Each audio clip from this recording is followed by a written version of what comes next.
Hello, good day everyone. So I'm not gonna make a guide video, but this time I'm going to Pingnam Stream here in Panling. So the journey was started So here. ayun, eto nga yung dyan ako bumaba. This road, we heading up until the very end para ma-reach yung falls na pupuntahan ko. Yan, very probinsya style dito. So para lang ako nasa Pilipinas. Gawing the art. So ayun nga. Very probinsya vibes dito sa lugar nito.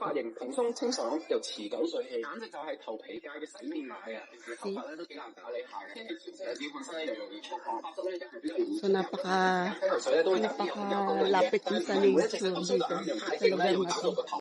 By the way, this road is not the starting point. Kumbaga warm up pa lang ito dahil lang sabi dun sa guide video, doon sa pinakadulo nito makikita yung daan papunta sa falls.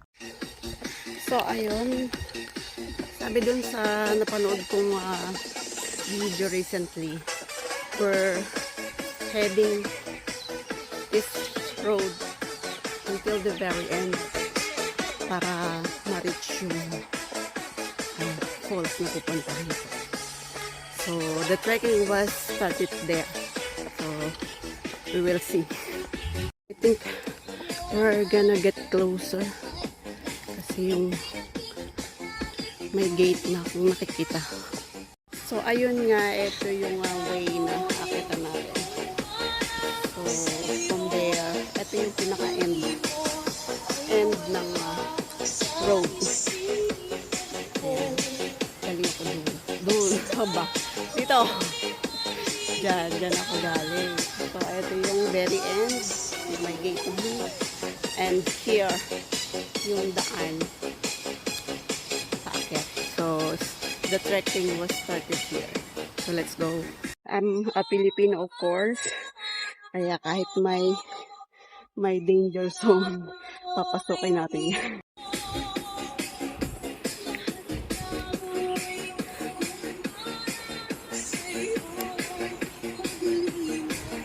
So pagbaba ko pa nga lang ng paanan ng falls, ayan nagtapisaw na ako agad at sobrang init ng pakiramdam ko dahil sobrang pawis at medyo malayo-layo nga din yung aking nilakad na yun. So ayun, another akyata na naman tayo. So lublog lang ako ng konti para maibisan yung init na nararamdaman ng aking katawan. Char! So ayun, ingat-ingat kayo sa mga bato-bato lalo pagka ganitong kauulan lang. Kasi talagang madulas. So ayan, hahanap tayo ng medyo maliwanag na pwesto. Kasi sobrang dark. Very dark here. And parang wala masyadong pumupunta muna. Kasi kaka-winter lang naman nga. So hindi pa masyadong pinupuntahan ng mga ganitong lugar. Falls. Kasi nilalamig pa yung mga tao. So ayan, another ribbon, the sign. So eto. Dito talaga yung pinakamalalim. Pwede diyang higlang-lang. Sarap diyang maglublub. But this time, gusto ko na lang makita yung sa taas. As I walk further, so ito nga yung nadatnan ko. Ayan yung parang pinaka-middle. So, maganda talaga dito. So, sobrang na-enjoy ko nga yung moment ko dyan. At the same time, natakot din ako kasi baka mamaya may mga ahas-ahas dyan. So, binidyo ko yung taas. Baka biglam na lang may nalaglag sa ulunan ko. So, ayun, na-enjoy ko naman talaga. Kaya nga lang, sobrang dilim dyan. Niliwanagan ko lang yung screen para kitang-kita. So, nakit ko pa nga yung bandang taas at ito yung nakita ko. So, mas maganda dito kaysa doon sa may bandang paanan. So, nag-enjoy ako dito ng sobra. Sa view and of course, sa falls. Ayan yung ribbon nga lang ang hahanapin nyo for the guide. Doon ang daan, kasi doon may ribbon. So pagbaba mo nga dun sa may ribbon na dinaanan mo, eto nga yung makikita mo, yung falls na mas malawak at mas malalim kisa dun sa una. So look what I've got here. So there's a lot of water to dip in over there. And of course, down there. So ayan yung pinakababa, yung falls dyan. So I cannot dip in on the water because it's raining. So baka biglang tumaas yung tubig, biglang bumaha. So ayan, wala na, patay na. Wala na nga, Georgia, mamatay ka pa. Hindi nga advisable maligo dito lalo't ganitong panahon na maulan at baka biglang bumahani, hindi mo marinig kasi malakas yung tubig. So ayan, natin pa dito. Isa pang falls doon. So there's a lot of water to dip in. So ayan, ang lakas ng tubig. Masarap maglangoy. Kaso nga lang, at this moment, so baka lumakas yung tubig. Maalon ako dun sa baba. Baba ba? So sayang, ang ganda. Bakit pa nga ako sa bandang taas at eto yung nakita ko. So I'm a Filipino. Kaya kahit may danger, go lang. Ayan, yung katigasan ng ulo ng mga Pilipino, nangunguna-nguna ako. So, ang ganda naman talaga dito, kaya lang talagang very, very, very dangerous ang pagpunta dyan. Lalo't ganitong maulan.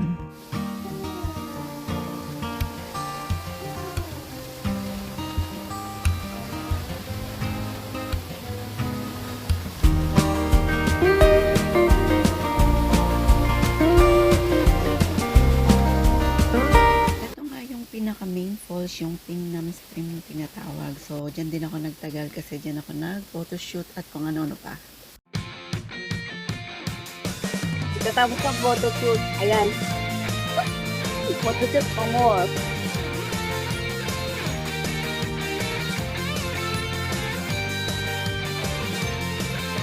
Wala na, inabot na ng baka.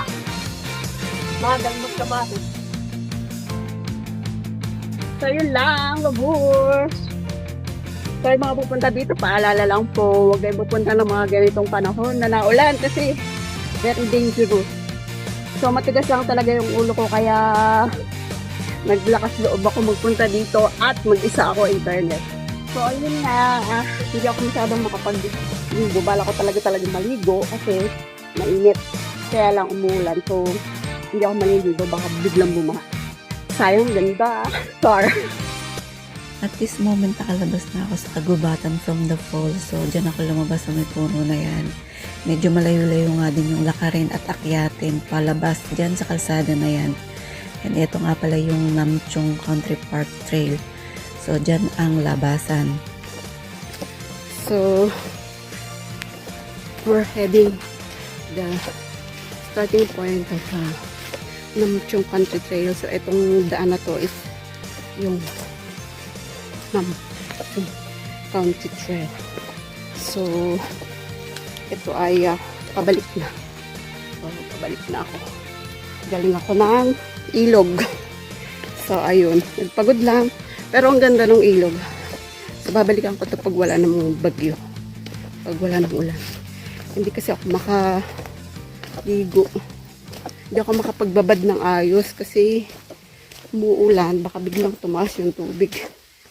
Biglang bumaha. So, sayang naman ang kagandahan natin. Charot!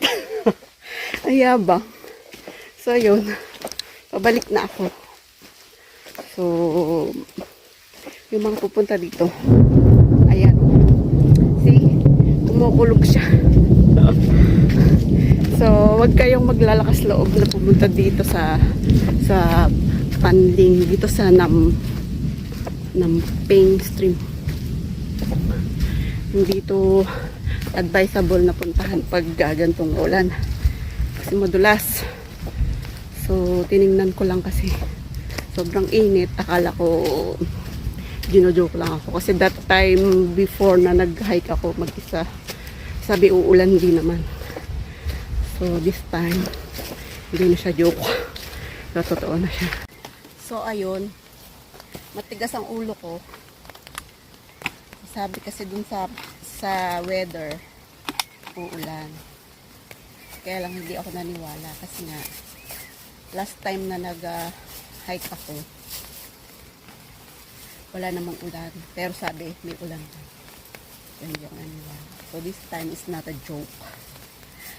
So, ayun, ang dami kong pagkain dala. Kasi akala ko magtatagal ako doon sa falls. Hindi naman ako nakapagtagal kasi umuulan, baka biglang bumaha. So, sayang naman yung aking tipay. Charot. hindi na nga, wala na nga Georgia. Mamatay, maanod ka pa, mamatay pa. Kain tayo. Dito sa part na to, medyo maaliwalas at maliwanag, kaya dito ako nagpahinga at kinain ko na rin yung baon ko dyan. Bukod sa mabigat, gutom na rin ako at tanghali na rin naman. I'm a Filipino, of course. Mag-hike ako pero ang dami kong baon. Diba? Totoo naman. May adobo, may itlog, may pipino. So ayun, ikwento ko lang ha. Nakasuka ng falls. Sa Namping Stream, if I not mistaken. So, dito yan sa Panding. Maliligo sana ako, kaya lang takot ako kasi umuulan. So, ayaw ko ba kung anong pumasok sa isip ko at kaulang-kaulanan pumunta ako ng falls. So, all in all, ang ganda ng falls kasi ang lakas ng tubig. Yun nga lang, hindi ako nakaligo masyado. Kasi, ang lakas ng tubig, tapos umuulan. Baka mamaya biglang bumaha. Hindi ko marinig, sa taas galing. Biglang bumulaga dun sa akin sa baba. So, sayang. Wala ka naman, Jar. Nalunod ka pa, nabaanod ka pa. O, patay na. Kawawa. So, ayun. So, doon ako galing. Etong pinatuupuan ko na to. Ito ang Namchong Country Trail. So, paakit doon. So, andito ako sa middle part. Siguro, pababa. So, kinain ko lang yung baon ko kasi ang bigat. Doon ko saan nakakain ko sa ilog. Kaya lang. Hindi na ako pagtagal doon. Eh, walang tao, kundi ako lang. Baka mamaya bigla akong sugurin ng mga unggol ko. Pero dito naman sa Panding, palagay ko walang mga unggol sa gaya sa ibang part ng home. Yun lang. Share ko lang. And after ko nga kumain ay naglakad na rin ako pabalik dun sa starting point ng trail. So, ayun lang. This video was ended here. Kasi babalik na ako sa reality, babush.